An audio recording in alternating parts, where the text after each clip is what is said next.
안녕하세요. 오늘 하루도 즐거운 복된 하루를 축원합니다.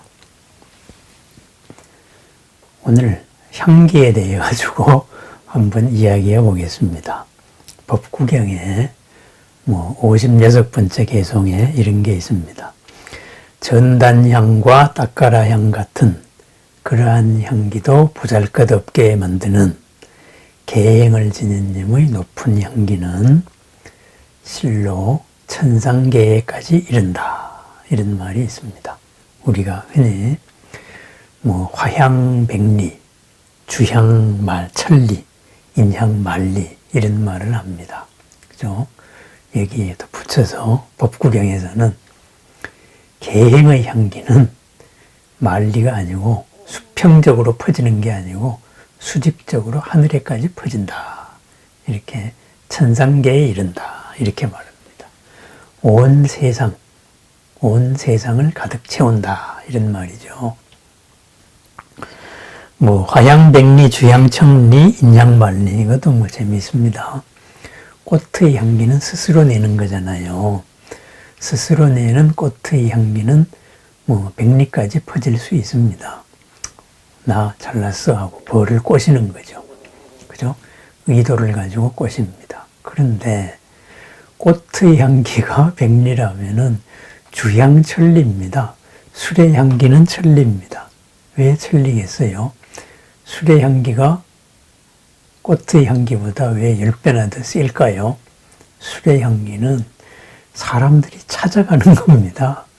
내가 풍기는 향기보다 사람들을 오게 만드는 향기가 더욱더 짙다 이거죠.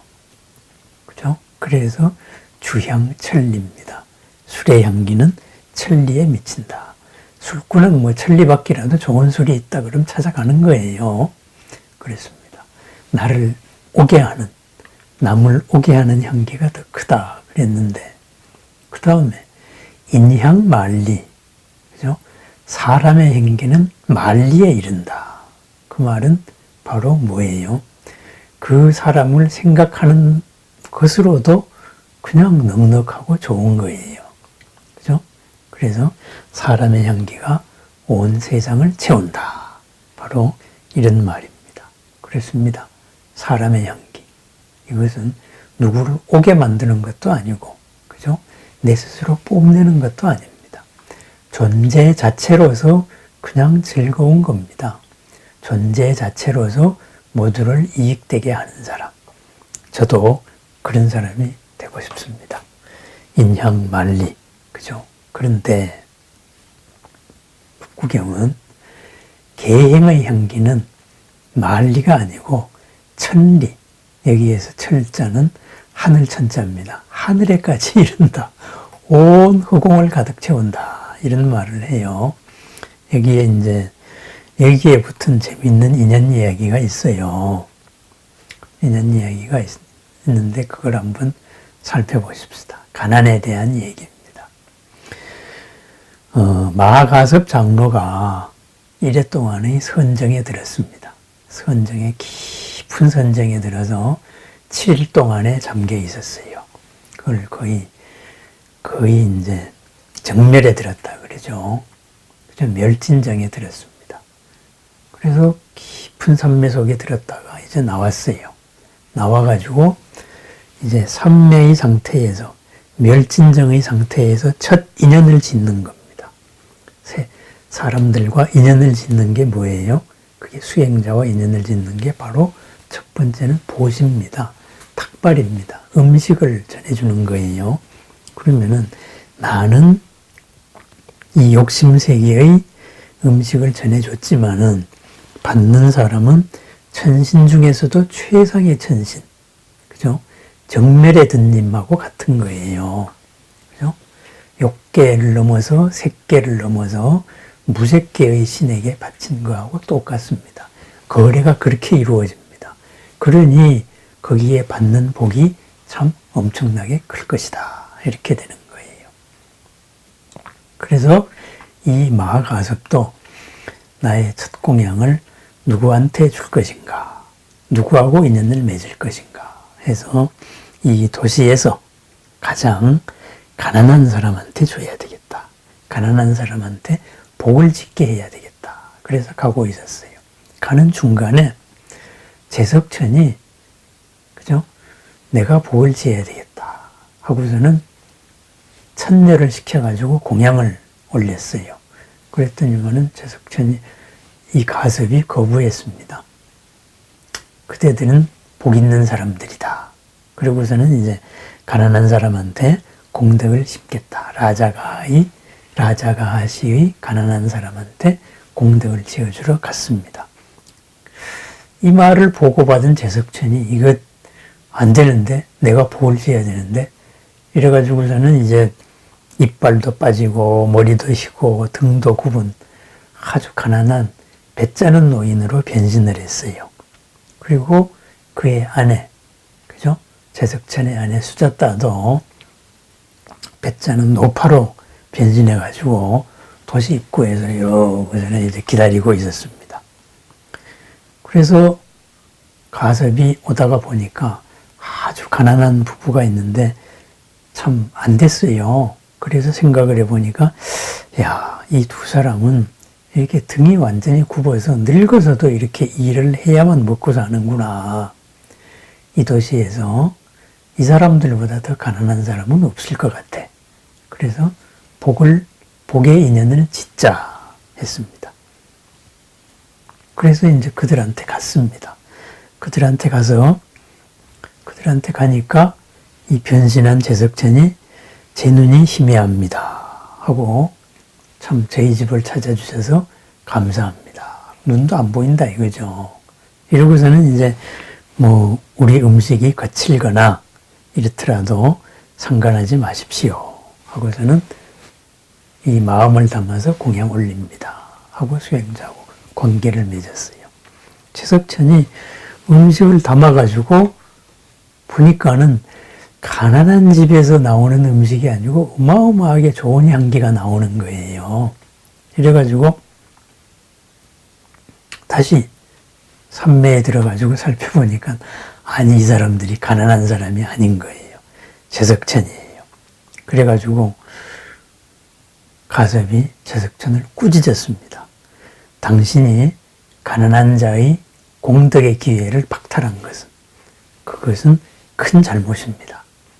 오늘 나에게 참으로 힘든 사람, 가난한 사람이 공양을 했다면은 그 사람은 어떤 부자가 될 수 있었을 겁니다. 이렇게 말합니다. 그랬더니만은 제석천이 엉뚱한 소리를 해요. 아니, 전자께서 보시기에 나보다 더 가난한 사람이 있습니까? 그래서 아니, 신들의 제왕인 당신이 어떻게 해서 가난하다는 말입니까? 그랬습니다. 그랬더니만은 비로소 제석천이 이렇게 말합니다. 저는 부처님이 세상에 오시기 전에, 나타나기 전에 선행을 했습니다. 그래서 그 공덕으로서 33천의 으뜸인 제석천이 되었는데 최근에 세 사람의 신이 나타났습니다. 이 사람의 신이 나타났는데 이 사람이 지은 공덕이 더 컸는지 이 사람의 빛이 나보다 더 빛납니다. 그렇게 해서 제가 앉아 있는데 이 세 신들이 와가지고 밖에 나가자 해서 천녀들을 데리고 나가면은 나는 뭐 그냥 거기에 수준에 비하면 어둠입니다. 어둠. 저 사람들이 저 천신들의 몸에서 나오는 광채가 너무 빛나가지고 도대체 내가 못 살겠습니다. 나보다 가난한 사람이 세상에 어디 있단 말입니까? 이렇게 말해요. 그래서 참 상대적인 박탈감이죠. 이래서 이제 그게 사실이라면은 다음부터 나한테 공양을 올릴 때는 속이지는 마세요. 이렇게 말했습니다. 그래서 제석천이 물었어요. 내가 속여서 공양을 올렸더라도 이것이 공덕이 있습니까? 그러니까 가섭이 그랬어요. 공덕이 있습니다. 공덕은 있습니다. 하지만은 남의 기회를 그렇게 박탈하지는 마세요. 이렇게 이제 얘기했습니다. 공덕이 있다니까 이렇게 선행을 하는 것은 나의 의무지요. 이렇게 하면서 이제 이렇게 절을 하고 갔어요. 그래서 이제 그런 사연에서 이 가섭의 청정한 계행이 하늘에까지 미쳤다. 이런 거예요. 여기서 한번 생각을 해봐요. 제석천도 가난해요. 우리가 볼 때는 천신들의 왕인데, 그죠? 천신들의 왕인데, 이 33천의 으뜸인데, 가난하다고 생각을 하는 거예요. 공덕을 지어야 되겠다. 그죠? 자기보다 더 압도하는 빛이 나왔다. 그럼 나는 더 큰 빛이 되겠다. 바로 이 말이죠. 그 뭐예요? 그죠? 우리가 뭔가 비교를 하는 순간에 현재 내가 가지고 있는 거는 아주 무용지물 같이 느껴지는 겁니다. 내가 무엇을 가지고 있는지 모르는 거예요. 그래서 가난하다고 하는 거예요. 물론 이 가난 때문에 내가 더 공덕을 지어야 되겠다. 이런 동기 유발은 되죠. 하지만 순간적으로 우리는 가난을 느낍니다. 그 가난이 세상에서 제일 큰 걸로 느껴져요. 우리가 그러면은 안 되겠지요. 그래서 욕계의 하늘 중에 바로 33천까지도 우리하고 거의 비슷한 수준이다. 이렇게 봐야 됩니다. 그러면은 이 제석천 바로 어떤 사람들이겠습니까? 그죠? 권세 있고, 그죠? 부가 넘치는 사람들이겠죠. 그런데 권세 있고 부가 넘치는 사람들도 스스로의 가난을 모르고 사는 사람도 많습니다. 그것을 막 펑펑 쓰기고 누리기에 바빠가지고 사는 사람도 있습니다. 거기에 비하면은 가난을 느끼는 게 오히려 좋을 겁니다. 적당한 가난, 스트레스가 바로 원동력이 되는 거죠. 그죠? 물고기를 수입해 올 때 물고기 속에 그 물고기를 잡아먹는 천적 한 마리를 넣습니다. 미꾸라지를 잡아올 때는 남생이 한 마리를 넣는다든가.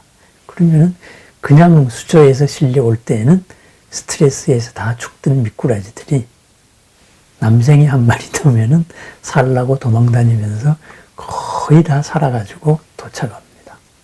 열대어 수입할 때도 똑같이 그렇게 한다 그럽니다. 그래서 적당한 스트레스는 강력한 동기가 됩니다. 어쨌든 우리는 내가 어떤 자리에 있더라도 일단 가난하다, 나는 모자란다, 이거에 대해 가지고 어떤 인식이 있어야 되겠습니다. 아울러서 나의 가난이 최고의 가난이다, 이렇게는 생각하면 곤란하죠. 바로 부자인 제석천이 남의 기회를 박탈할, 그렇게 하면은 안 되죠. 왜? 나보다 못한 사람 엄청 많아요. 그죠? 지금 나한테 당연한 것이 남의 꾸민 사람이 한두 사람이 아닙니다. 지금 말하고 걷고 움직이는 거, 이것 자체가 꾸민 사람들이 병원에 가면은 헤아릴 수도 없습니다. 그죠? 그렇습니다. 나의 가난을 느껴야 되지만은 이 가난 자체가 절대적인 가난이다. 이렇게 누구와도 바꿀 수 없는 이런 가난이다. 이렇게는 생각하지 않았으면 좋겠습니다. 어쨌든 이러한 삶, 공덕을 지을 수 있는 가장 큰 길, 그것이 바로 뭐냐? 계행을 지닌 사람이다. 그죠? 인향만리, 이렇게 됩니다.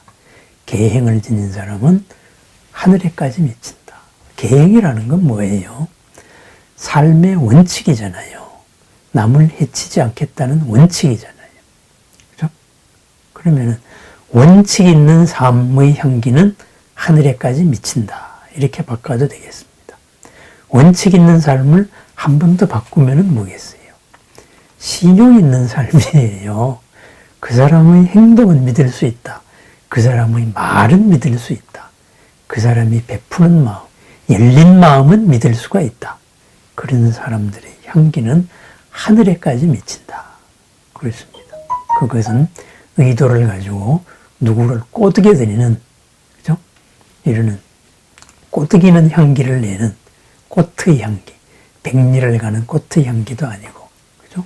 남을 중독을 시켜가지고 남을 오게 만드는 주향천리, 술의 향기도 아닙니다. 바로 있는 자체로서 온 세상이 아름다워지고 밝아지는 그러한 사람의 향기입니다. 사람의 향기. 바로 우리는 때로 가난을 느껴야 됩니다.